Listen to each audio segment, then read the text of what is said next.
दोस्तों, मैं हूं रोहिताश कुमार विक्की लाइफ कोच और हमारे जय भीम यूट्यूब चैनल में आपका हार्दिक स्वागत है।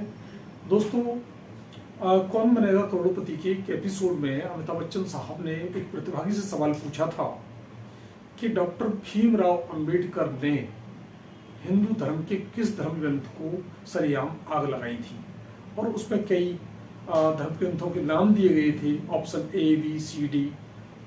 तो इस बात को लेकर जो हिंदूवादी संगठन थे उन्होंने अमिताभ बच्चन का काफ़ी विरोध किया था।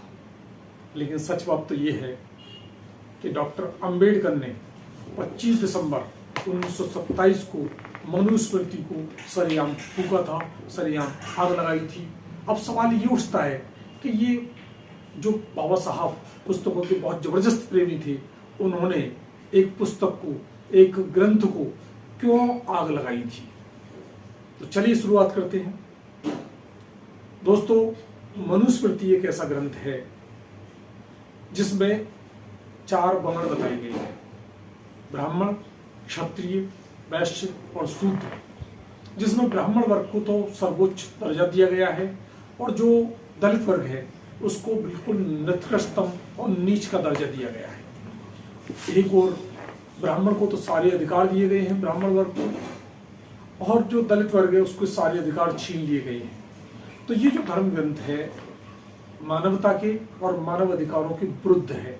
इसमें जो शूद्र समाज, जो कि आज का SC, ST और OBC समाज है, उसको मनुस्मृति के हिसाब से कोई भी अधिकार नहीं है। शूद्र न पढ़ लिख सकते हैं, शूद्र न व्यापार कर सकते हैं, शूद्र न हथियार रख सकते हैं।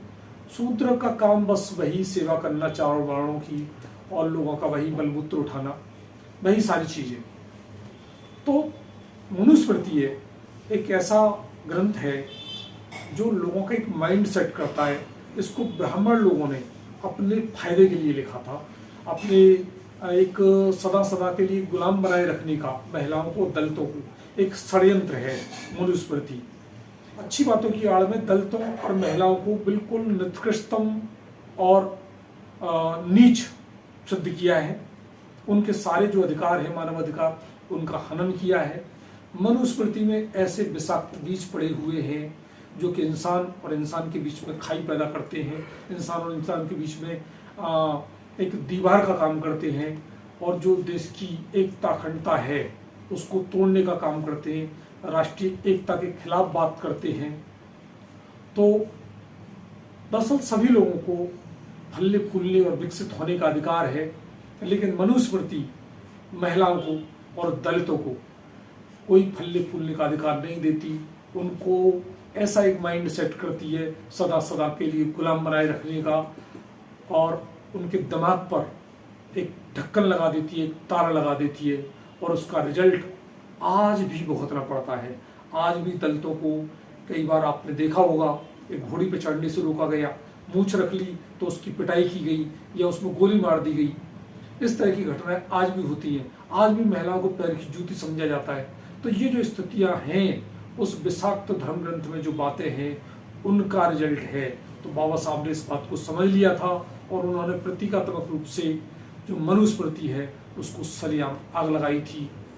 और बाबा साहब ने जब मनुस्मृति को आग लगाई थी तो उन्होंने लोगों से प्रतिज्ञा कराई थी कि हम जो असमानता है, जो वर्ण व्यवस्था है, जो जाति व्यवस्था है, उसके खिलाफ मानवता की बात करेंगे, समता की बात करेंगे, न्याय की बात करेंगे, भाईचारे की बात करेंगे, और जो इंसानियत है, जो मानवता है और समानता का जो बात है, जो समानता का जो अधिकार है, उसमें विश्वास रखेंगे, मानवता में भी हम विश्वास रखेंगे।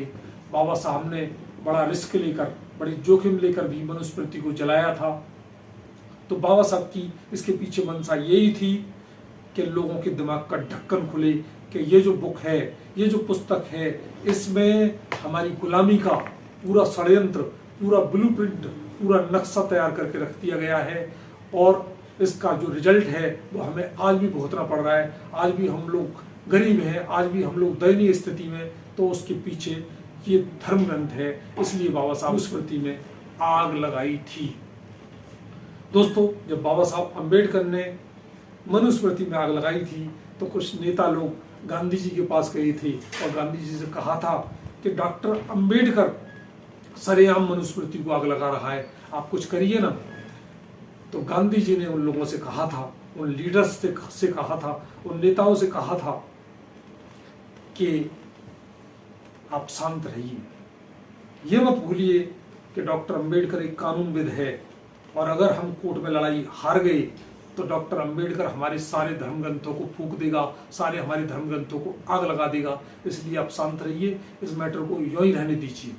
दोस्तों, हमारे संविधान का जो आर्टिकल है वो आर्टिकल 13 कहता है कि ऐसी कोई भी प्रथा, ऐसी कोई भी बात, ऐसा कोई भी आदेश, ऐसा कोई भी अध्यादेश, ऐसा कोई भी नियम जो हमारे मौलिक अधिकारों के खिलाफ जाता है उसको जीरो माना जाएगा। इसका मतलब ये है कि कोई भी प्रथा, कोई भी नियम, कोई भी आदेश संविधान बनने से पहले या संविधान बनने के बाद कोई पैदा होता है तो वो संविधान के नैतिक मूल्यों और सिद्धांतों के तालमेल में होना चाहिए। मनुस्मृति के अलावा तमाम ऐसी स्मृतियां और ग्रंथ हैं जिनमें भी शूद्रों को निकृष्टतम दर्जा दिया गया है और उनको कोई अधिकार नहीं दिया गया है। तो आज हमारे संविधान का ज़माना है, आज का वैज्ञानिक ज़माना है, सबको फलने का फूलने का अधिकार है। ऐसी स्थिति में कोई भी ऐसी बात जो मानवता के विरुद्ध है और समानता के विरुद्ध है उस बात में संशोधन कर देना चाहिए और ऐसी बातों को लुप्त कर देना चाहिए। बाबा साहब की यही मंशा थी और इसी माइंडसेट को लेकर के उन्होंने जो मनुस्मृति है इसको सरेआम आग लगाई थी। आज भी तमाम लोग 25 दिसंबर को मनुस्मृति दहन दिवस मनाते हैं। मकसद केवल इतना है कि इंसानियत की बात हो, मानवता की बात हो, मानव अधिकारों की बात हो, संविधान की बात हो और सबको फलने फूलने का अधिकार मिले। दोस्तों, ये वीडियो आपको कैसा लगा अवश्य अवगत कराएं और अगर आप इस चैनल पर नए हैं तो इस चैनल को सब्सक्राइब करें, लाइक करें और शेयर करें। Thank you.